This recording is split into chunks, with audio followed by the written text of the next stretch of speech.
Welcome, everyone. It is Tuesday night, Just a Bit Outside radio show, live on Facebook, live on YouTube. Share that link, share that love. Thank you for joining us each and every week, as always. And, you got Mark and you got the lady that's been just singing all week long, I'm sure, singing, "My baseball's back and you're gonna be in trouble." What's poppin', outsiders? It's Keisha in full effect on this. What night is this? Tuesday night? Tuesday night.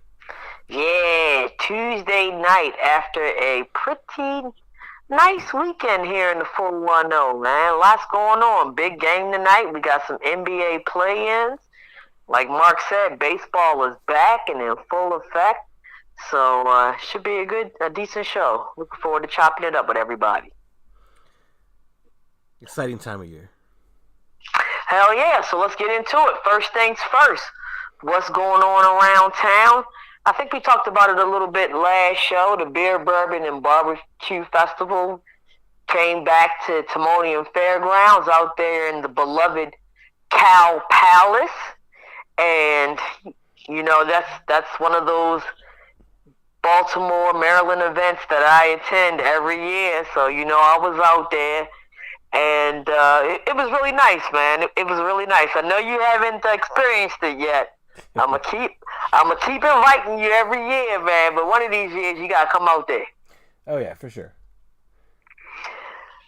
I'm gonna just talk a little bit about this festival, man, because there was one particular beer that was just out of this world.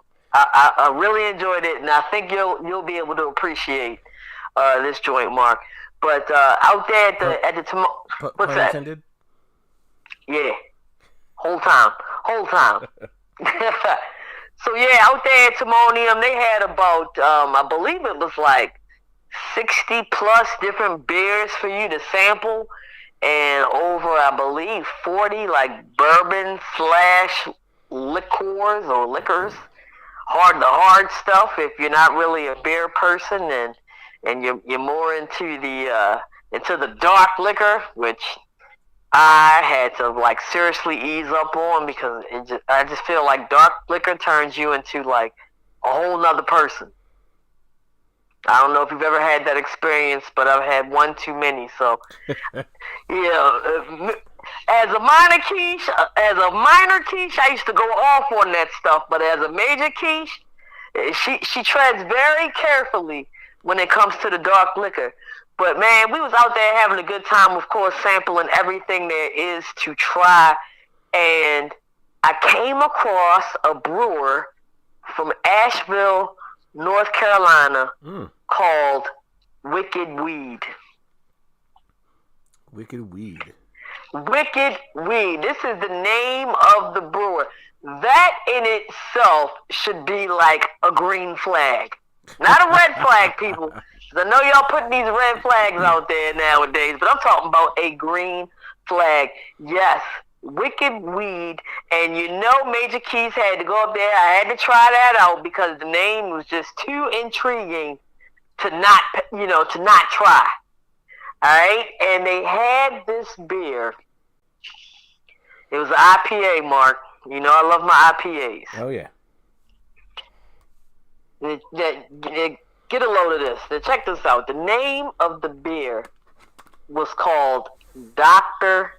Dank. Dr. friggin' Dank. Now, I'm trying to tell you, I don't know about y'all outsiders, but, when you come across a name like that, you gotta see what that thing is shaking. You gotta see what it's about. So, of course, I got my little glass out, because when you come in, they give you this little sampling glass for you to hold on to. Yeah. And it's crazy because you got to hold on to that damn thing the whole entire time you're there. Yep. And it gets harder and harder as the day goes on. If you can imagine. So, I get my little glass out to try this Dr. Dank. The lady pours the joint, and of course, like a true beer connoisseur, the first thing I take a look at is the color. You gotta take a look at the little head that was on top, and I'm not really like a stout kind of girl. I shy away from like the darker beers. Yeah. It's just not my forte. I like I guess what you would call a medium to light kind of taste, because I do a lot of drinking. Yeah. All right. So, it was a nice color, nice head, and everything like that. I put my nose up to this beer to smell it. Dog, it legit smelled like, the best way I can put it is like a pack of resin. Really? Yes, it smelled like marijuana, man. And I took my first sip. It was glorious.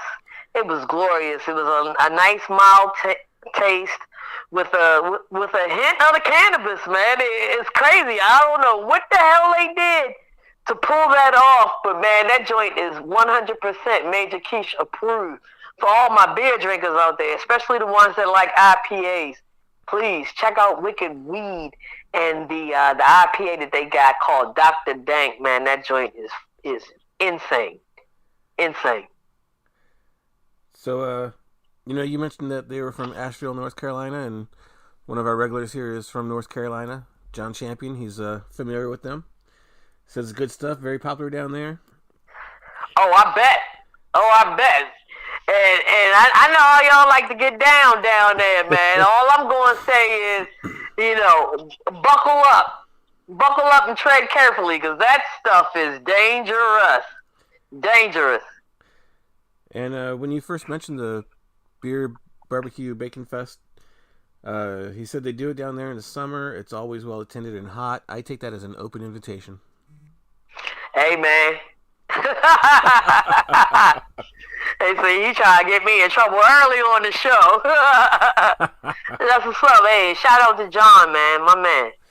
Thanks for tuning in tonight, man. He's always in the building. Oh, yeah. Per se. Yeah. So let's keep things going. Like we said, baseball is back. Right? We the Orioles 4-0. We are in another. What do you call that? What are they calling that shit? Rebuilding. Yeah, the rebuild continues. Yeah. Yeah. They were on the road this weekend for their opening series against Tampa Bay Rays, which people have a lot of high hopes for them again this season, Mark. Yeah. They actually, I've been doing a lot of reading and a lot of analysis. They're like one of the favorites to come out of the AL East. So it was a big task for the Orioles opening up.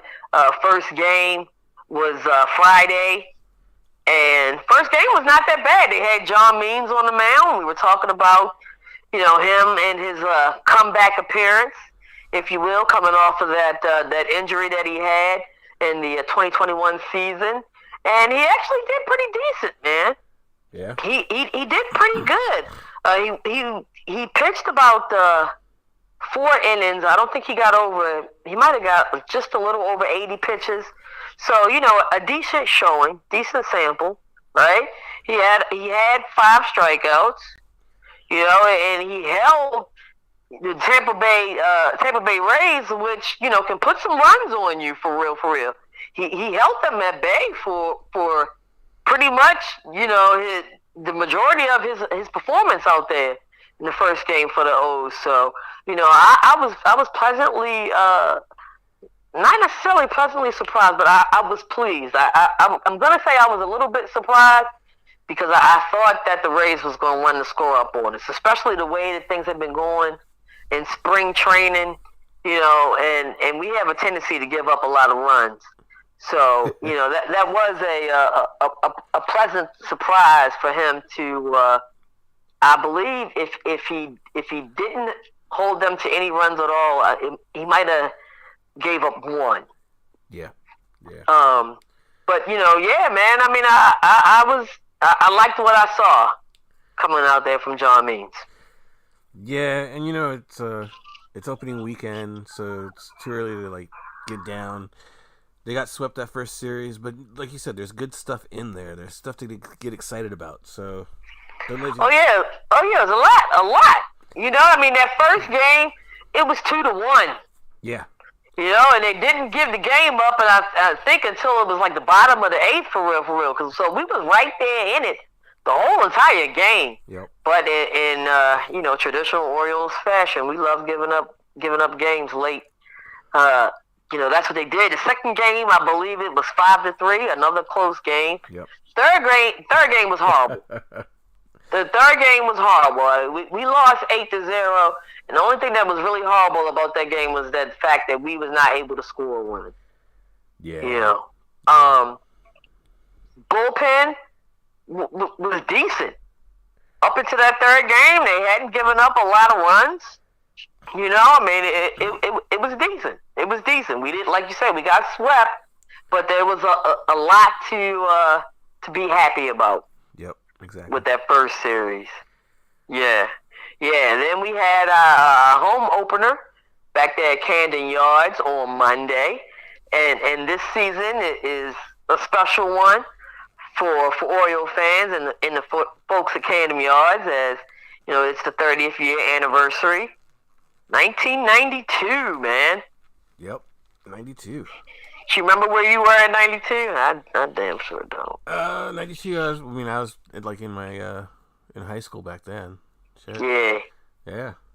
I was knocking on high school's door. I do remember, them talking on the news about Oriole Park opening up. I had no idea I'd ever be there, because I was, just some high school kid in Arizona at the time. But, yeah, I definitely remember them talking about how amazing of a ballpark it was, and it really did set the standard for the next 30 years. Yeah, I was just about to say, Camden Yards ended up being a trendsetter as far as parks were concerned. So, big year, celebratory year, and they gave the fans, those who attended the game, Mark, this was like the first year, and I don't know how many that I did not go to the opening day. Yeah. Yeah, I posted up at a bar and just took things. I laid low this opening day. I took it easy, but I was able to see all the opening festivities, man, and it was nice. It was nice. I mean, they had a few of the players of old come through.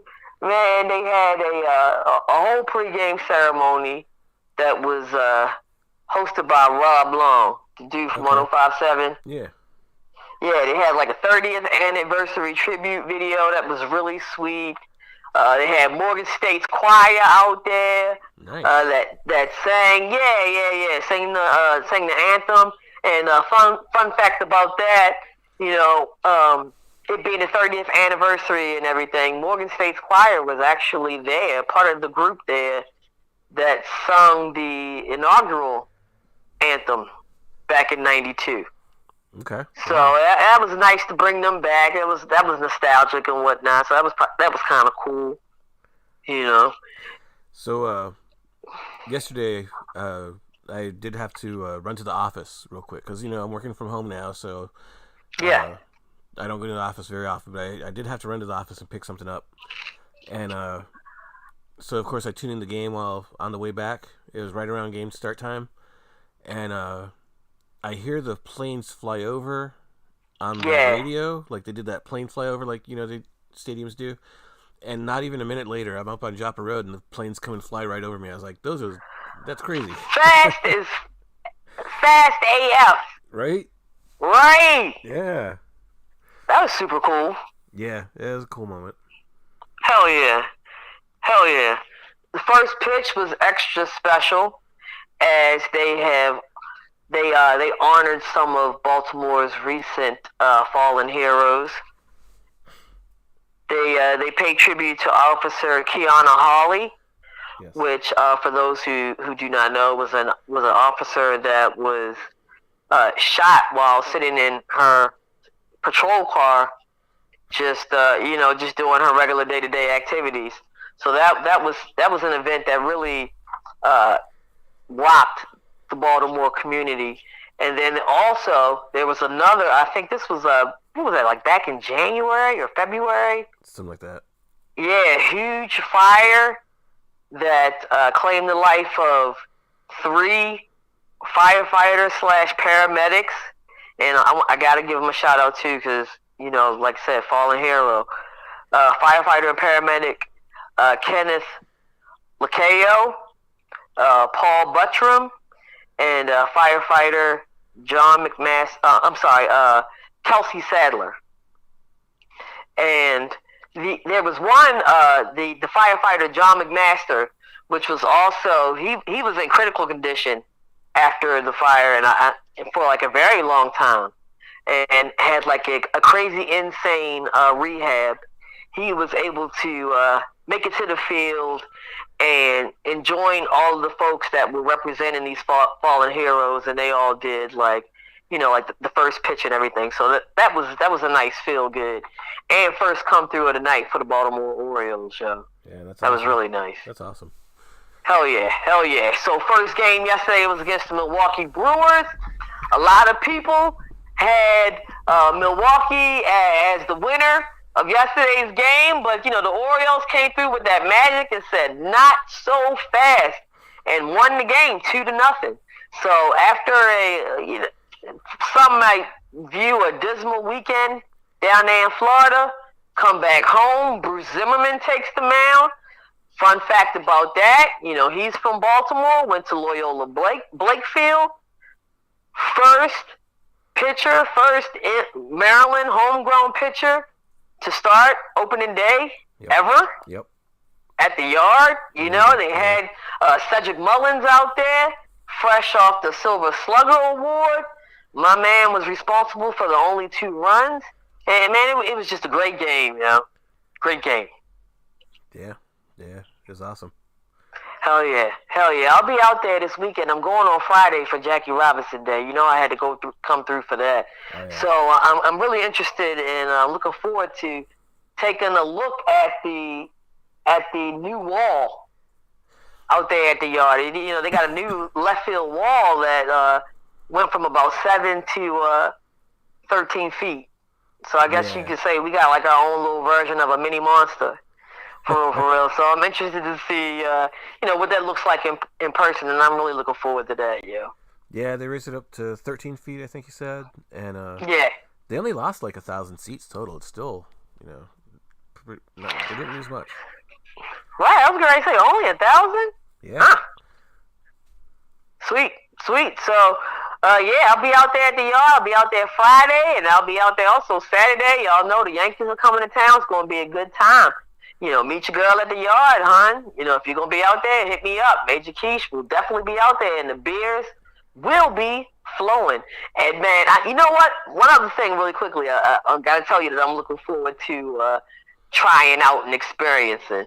Jimmy's Famous is out there. Jimmy's is well-loved here in the 410 community and kind of known around the area outside of Maryland a little bit for their famous crab cakes and food.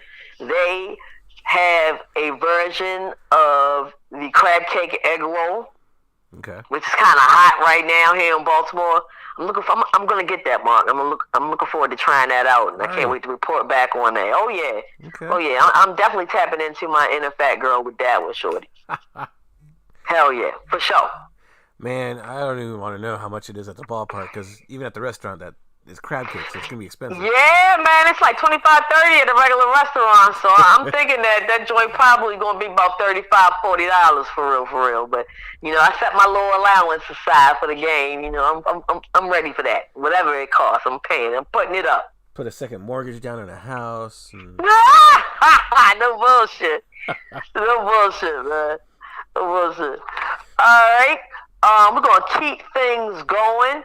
We have some NBA games tonight for all of our basketball fans. That we got these NBA play-in games. The postseason kicks off in the NBA. We actually have a game going on right now. And, Mark, I want to just go ahead and do our little bit of analysis and predictions before we go to our break. Right now we got Cleveland and Brooklyn going down. It's about 5 minutes left in the first. And before we even talk about this game, I got to do the first WTF of the night, man. And I really don't have a whole lot of information about it because I literally just found out about it, I would say like 15 minutes before the show. But apparently there was a shooting in Brooklyn. Yeah. Today. at the subway, and I think there was like the 10 people was shot. So that definitely added another level of drama to tonight's game at Barclays Center, yo. Yeah, and there was reports of possible devices that hadn't gone off. So I haven't read up much from this morning, but yeah, it's a crazy situation down there, and just I hope everyone's okay. Hell yeah, hell yeah. And apparently, uh, where the shooting occurred, it was like right outside of the practice facility, maybe 3 miles from Barclays. So Yeah, really scary situation, man. And Lord have mercy. I can't keep praying on it and hoping on it. When we gonna put these guns down, for real. But yeah, so back to the game. Playing game, like I said, Cavaliers and the Brooklyn Nets kind of having both unexpected seasons. I would say for good and good reasons for the Cavaliers, bad reasons for the Nets, because I honestly feel like the Nets shouldn't even be in this position right now. But I digress. You know, Cleveland Cavaliers have exceeded expectations, Joe.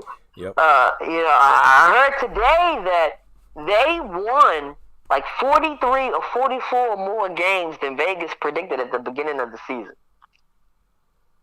Well, I hope not, because they only won 44. I might have had that number a little, maybe it's a little bit less than that. But like I said, they exceeded expectations. Yeah. They're doing a lot better than folks are expecting to do. And there's some people out here that believe that they can win. Mark, are you ready to go against Kyrie? Who I will 100%. You can say what you want about James Harden, but Kyrie is the sole. He has sole responsibility for the position that the Nets are in right now. But are you ready to be bold enough? Do you think Cleveland can pull it off tonight? I think they can pull it off. The sooner Kyrie goes off and looking at the flat Earth, the better we are. Looking at the flat Earth. Well, I mean, they're doing pretty good right now. Looks like they got about a 12, 13-point lead over the Cavaliers, man. So you're going with the Nets for the win. For the play-in, yeah. I don't think they'll get past the first round after this, but yeah, I'll go with the Nets on this game. Yeah, I'm gonna go with the Nets too, yo. This squad, they played each other, I think like 4 days ago. It was one of the last games of the regular season, and I believe this was the second time because they had a 4-game series and they actually split the series. It was the second time that the Nets had Kyrie on hand, and they won by 11. Okay. So I'm thinking going into ending the regular season and going into this play-in game with some pretty good momentum. Couple that with today's events and trying to really put on for their city. I can't go against Brooklyn tonight, man. Yeah, totally agree. Yeah, I'm actually expecting a pretty convincing win tonight. So I'm thinking double digits for real. I'm thinking they're gonna run that back. But what we're gonna do is we're gonna take a quick little break. When we come back, we got one more play-in tonight, and we got 2 tomorrow. Mark and I will be giving you your winners for that. We also got some booty huff and some WTF moments of the week. So don't go anywhere. That's Mark on one end, Keisha on the other, and we're just a bit outside.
Welcome back, Just a Bit Outside Radio Show, live on Facebook, live on YouTube. Share that link, share that love, because it's all love in the 410.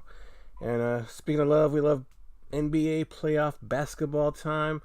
We just talked about the first play-in game going down. What was that? Cleveland and Brooklyn, still 11 points, 23-14. Later tonight, though, we got the Clippers and Minnesota. Yeah, I'm actually looking forward to that game for real, because it's a little drama with that game too, for real. TNT loves drama. Patrick Beverly used to play for the Clippers. You know, he's going to be looking to shut down his old team. Should be a lot of fun. You know, he's wild. Oh, yeah. Yeah. And he already lit, because I think in the last game of the regular season, he got put out the game. Did he? Yeah. And Patrick Beverly, he's one of those players that can get under your skin. You know, like Lance Stevenson and what's my boy's name? Draymond. Yeah. Draymond Green out there in Golden State, man. So, you know, they're gonna be turned up. You know, Karl Anthony Towns is having the MVP like season, man. More drama. They were just the Clippers they have Paul George back now. You know, so that's a boost for them. Who are you looking to come out of tonight's playing game between Minnesota and Los Angeles Clippers? I think I'm gonna go with Minnesota. They looked a lot closer to things last year, and I think they ended up a little bit of a disappointment from what they were expected to do. I mean, same with the Clippers, but Clippers have not looked good to me all year. Like, you kind of wonder how they stumbled into the playoffs. Word. I was actually surprised that they made the play-in for real. But I gotta agree with you, Mark. I mean, between Karl Anthony Towns and wild man Pat Beverly, you know, I really like Minnesota's chances to win tonight's game. You know, Minnesota has been, like you said, they've been playing, you know, fairly decent all season. They were expected to make it to the postseason.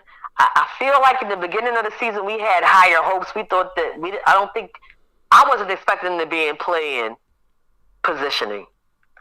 But you know, here they are. All they got to do is win tonight, and then they can look ahead to the next series, and I think they'll get it done, yo. Yeah. All right, let's take a look at the other two games that's going down tomorrow. And this particular matchup in the Eastern Conference, I'm extremely excited about. I mean, I think this might actually be the best game of the play-in series, and that is between the Charlotte Hornets and the Atlanta Hawks, yo. Yeah, I think I'll agree. Yeah, because the other Eastern Conference, it's the Nets and Cleveland. I'm not excited about that one. Yeah, I feel like these two squads are so evenly matched. You know what I mean? I mean, we all know about Ice Trae, right? Trae Young. Yeah. Phenomenal guard. Then if you go on the other side of the ball, you have LaMelo Ball, right? Last year's Rookie of the Year, right? Yeah. Right? Yeah. Coming into his own, made his first All-Star appearance this year. You know, we got John Collins, and we got my man Montrezl Harrell. So we got some physicality in there. Mark, between these two, kind of young teams with a little bit of veteran leadership, who do you think's come out on top tomorrow in Atlanta? By the way, put that out there. I think it'll probably be the Hawks. Like, I do. I love Trae Young. Like, he's exciting to watch. But he's got a little bit more experience on LaMelo. Charlotte, I don't think was expected to be this close to the playoffs yet. So, I'm gonna ride with the Hawks on this one. All right, now I got to tell you, not so fast, my friend. I'm going with Charlotte, man. I'm going with Charlotte. Look, LaMelo is hot right now. I'm also liking the LaMelo Ball Terry Rozier combination.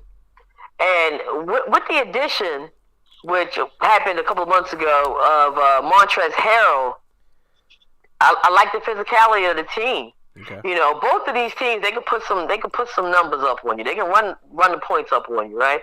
I mean, the past 10 games, I think Atlanta was averaging 120. Charlotte was averaging 118. That's why I'm like, yo, this shit is so evenly matched. It's gonna be so good. But I mean, I'm going along with the Young Bucks on this one, man. I know that Atlanta has the experience as a whole. Yeah. Right. But you know, I'm feeling the energy of these young Buckaroos, man, and I really feel like this season, this NBA regular season, yo, the young Bucks was put the old heads on notice, and the veterans on notice for real. They ready to take the torch, you know, per se. So I'm gonna go with Charlotte on this one, man. Well, those old heads, they're kind of fumbling the torch as we witnessed in LA this year. So. Oh yeah, we're gonna talk about LA in a little bit, man. Rest in peace, Frank Vogel. As we switch over to the Western Conference side, I gotta point out Atlanta and Charlotte, number 9 and number 10 in the playoff picture, 43 wins each. Miami, who won the East, 53 wins. 10 wins separate number 1 and number 9 and 10. As we go over to the Western Conference, you got the Suns sitting at number 1, 64 wins. What's our number 9 and 10 people playing in to get it on playoffs? What's their like 30 something probably. 36 and 34. I knew it. Isn't that ridiculous? Yeah. So we got the Pelicans with 36, the Spurs with 34, and that's our final game of the play-ins there. Yeah, Spurs another team that ended on a pretty good note. The Pelicans, they probably didn't think they were going to be in this position either. I mean, you didn't have Zion Williamson all season. Things definitely didn't go the way that you expected. You had your fair share of injuries. I know that what's my boy's name? Brandon Ingram. Yeah. Yeah, he had been out for some time, but they were able to pick up, which I think is the key piece and will be the key piece tomorrow in that game. C.J. McCollum in a very surprising deal. I remember when that went down, I was shocked, and they have reaped it's paid dividends. It has. Yeah. You know, the pickup is definitely paid dividends. I mean, this is also a fairly young team, and they've benefited from the leadership of C.J. McCollum, and to be able, they've essentially added another scorer with bringing him to the team. And man, I'm going with the Pelicans on this one, man. I think I agree. Yeah, I mean the Spurs, they're that team that every few years will come up and win the championship. Yeah. They'll appear in the playoffs, but they have their down years too. I think it's just a down year for them. Yeah. But yeah, the Pelicans, like you said, that C.J. McCollum trade, like that opened up eyes, and they kind of perked up since then. Absolutely. So big ups, and good luck to the Pelicans. Let's get to the funny portion. Let's have some laughs. All right. So what you want to do first, man? You want to do the booty huff or the WTFs, man? First I'm gonna hit the comments because I got one that I think you'll like. Oh Lord. The professor drops, how do you feel about Zion trying to get traded to the Knicks? Hell no. For what? I mean, honestly, like, no. For what? And if the Pelicans are considering that, WTF to them, man. Like, seriously, let's just hope, God willing, Zion gets his shit together. He's not, like, injury prone like a lot of people are starting to fear now. Think about that, man. You got Zion, Ingram, and McCollum. That's a decent 3 to me, man. Yeah. That's a decent 3. You know, Zion, don't go to the fucking Knicks. I mean, they are still messing it up. I mean, God, let's talk. Can we talk about the Knicks really quickly and how what was like the first third of the season we were pumped. Stephen A. was screaming every day about the Knicks, and where did they end up? I mean, I know they had injuries and stuff too, but they ended like that. They were like second, third, the worst team in the Eastern Conference. Something like that. Yeah. Yeah, no, Zion, please. I hope you don't entertain that crap, and I hope that's not real. So that's a very firm, hard hell to the no. Hey, what's up, Harry? How you doing, baby? What's going on? All right, so what we gonna do? We're gonna do these WTFs, or we're gonna do these booty huffs. Which one we gonna do first? Let's do some booty huffs, I guess. All right, what you got for me? Booty huff. I love her. I know you love her. We talked about her often.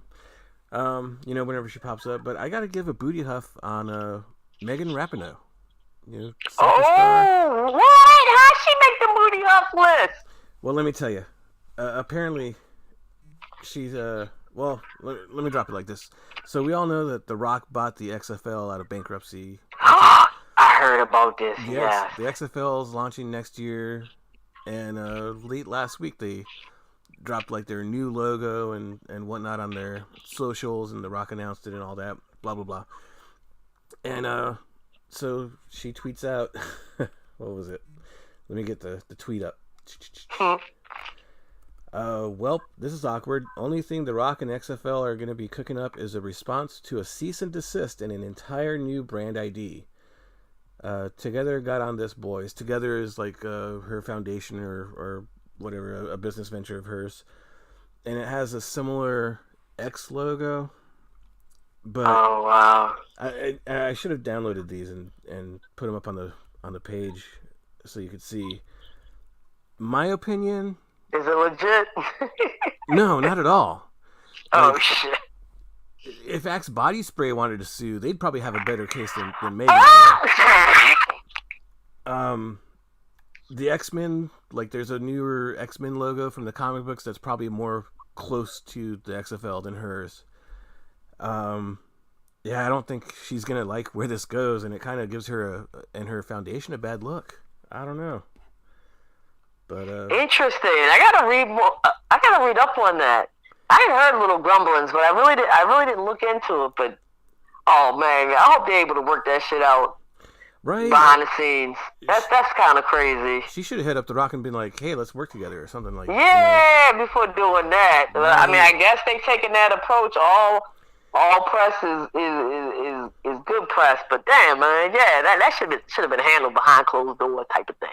Try to work together, and far more people know The Rock and the XFL than Megan. No bullshit. Sorry to say, like, love her. She's done some awesome stuff, but get her foundation name out there more, attach it to the XFL. Shit. Right. How about that? I got a booty huff for you. Matisse Thybulle of the Philadelphia 76ers, man. I don't know what's up with these kids and their mindset, for real. So, Philadelphia 76ers are in the postseason. Their first series is against the Toronto Raptors. And we all know from dealing with, baseball and other sports that Canada is not messing around when it comes to this pandemic, right? Yeah. So, unvaccinated peoples, they are not able to, one, come into Canada, go to any games, attend any venue, step foot anywhere.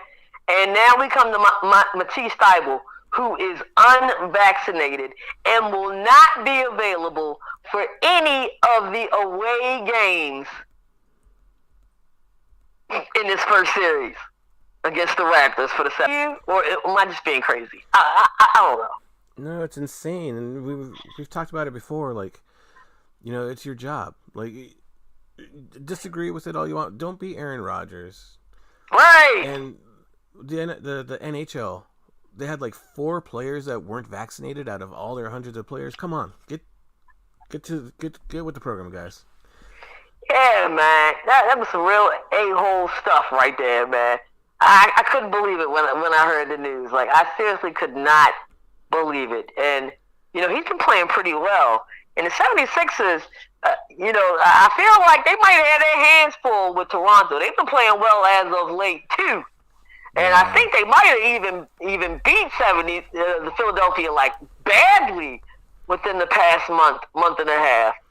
So, man, that's just really unfortunate news. And seriously, that's a booty huff and a WTF moment, man. Like, come on, man. Grow up. Yeah.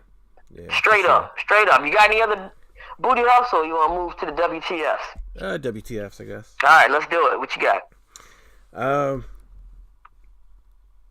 Let's see here. So, I'm going to preface this one by saying, especially to a guy that young, but of course, like, in the wake of sport personality's death, someone always says something stupid. No. And there's actually a couple people.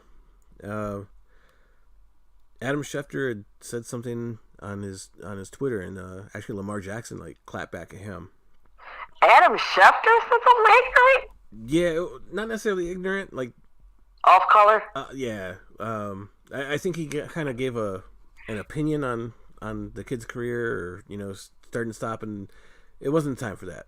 That was the mellower one of the two, though.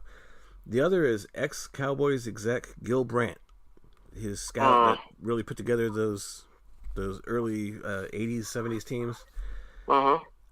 He was on XM Sirius talking about it, and I can't even repeat the shit that he said, because it was just so terrible.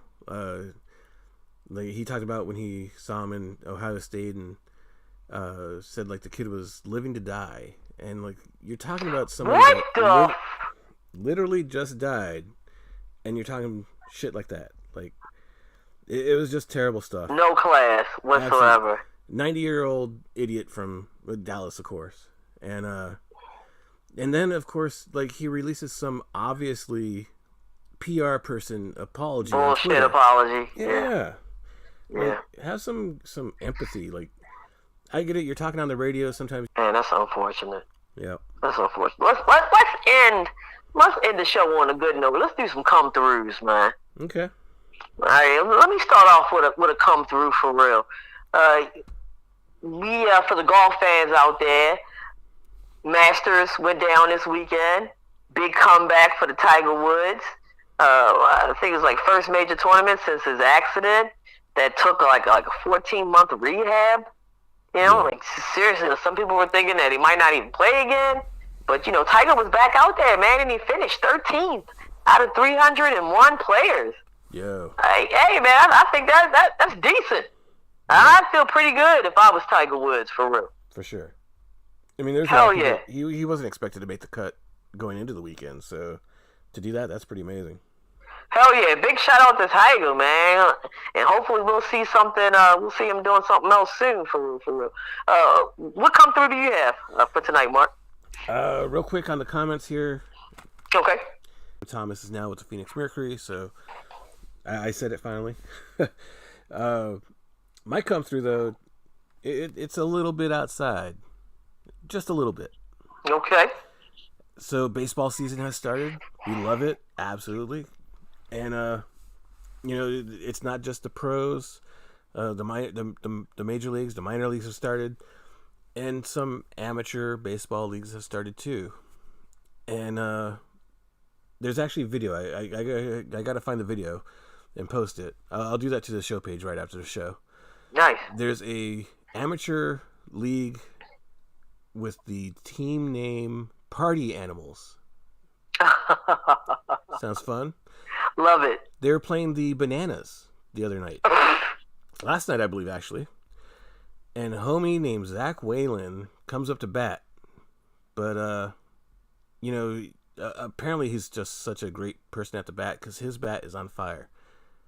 And when I say his bat is on fire, I don't mean on fire. I mean, it's literally on fire. He lit his bat on fire, and then he got a hit and got to first base with his bat on fire. Holy crap, that's opening the door for a lot of crazy shit. That's awesome. My question is, what the hell was going through the minds of the catcher and the ump? Like, just they didn't move. They just sat there like regular positions. I need to see that video sideways. clip. Yeah, I need to see that video clip. Please post that after the show. I'll post it. Hilarious, hilarious. That's a great come through. A great just a bit outside come through. I'm gonna go back into the realm of sports for a little 410 flavor. Like Harry shouted out last night, WNBA draft went down, and I gotta shout out some homegrown love. Gotta put some homegrown love out there. Number 12 pick out of Michigan State, Nia Clouden. She went to the Connecticut Sun. She's from Owens Mills, Maryland, and it was really nice to watch her. Be selected and to hear about her story. Also, another big come through, man. I gotta shout out the Indiana Fever with 4 picks in the top 10 in the first round of the draft. Yeah, and they basically, you could tell they put together they basically put together all new starting 5, man. Last season they didn't do too well. They underperformed, and I'm seriously gonna be on the lookout for the Indiana Fever this WNBA season. Yeah, for sure. Coolio, we got anything else for him tonight, man? That's all I got. All right, well, you know how we end this show. Baltimore spread love, yo. We still in a pandemic. Wash them hands. Wash that ass. Happy baseball, everybody. Like I said, I'll be out there Friday and Saturday at the yard. Meet me around town, hon. Come through. Thank you for tuning in tonight, and everybody have a great week. On one end, that's Mark. Other end is me, Keish. This is Just a Bit Outside. Peace.